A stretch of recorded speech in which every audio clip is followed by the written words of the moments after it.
Adding exponents in PowerPoint. Highlight the text you want to format as Superscript or Subscript. Go to the Home tab.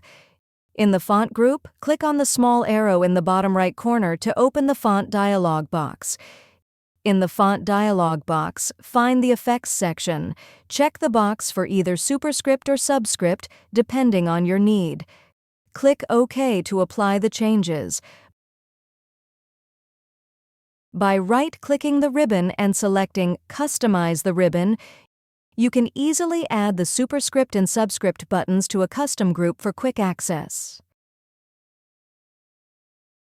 Configuring the ribbon to suit your specific needs can really boost efficiency when working with exponents in your slides.